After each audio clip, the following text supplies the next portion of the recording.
So you said when you bring in people that you're looking for people who have potentially big company experience.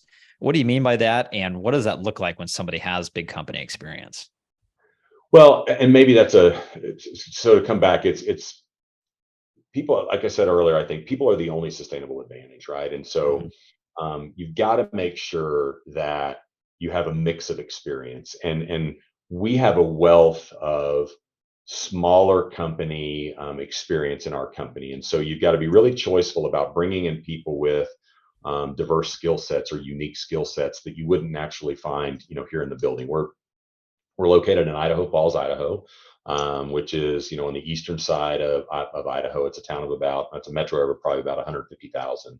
And so there's some great things about that. But for example, there's not a whole lot of food service marketeers in Idaho Falls. Just not the case. Chicago, yes, Denver, yes, et cetera.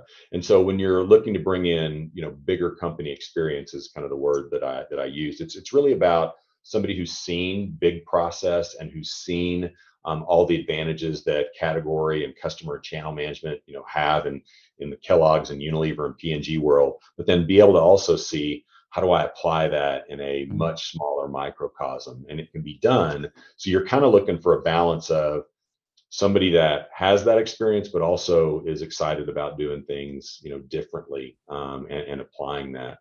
One of the things we talk about a lot is the concept of the fishbowl, right? Okay.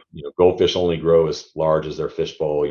There's all sorts of analogies, and I'll get all of them wrong. But at the end of the day, we all operate in sort of this, environment that's somebody else or the external has painted for us. And so one of the things we talk about is, we are not the fishbowl of large CPG, where 4 to 6% growth is good.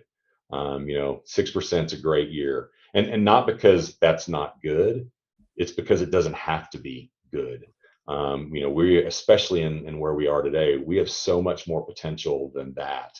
And if we lock ourselves into the sort of fishbowl of, you know, the typical food service growth, well, then we would be growing at 4 or 5%. What that's the industry growth projection this year, right? And that's dollars, Right. that's not pounds, right?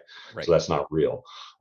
So we talk about trying to find the right balance of somebody who has that experience, but also then is ready to kind of break out of the chains and apply it in a different way.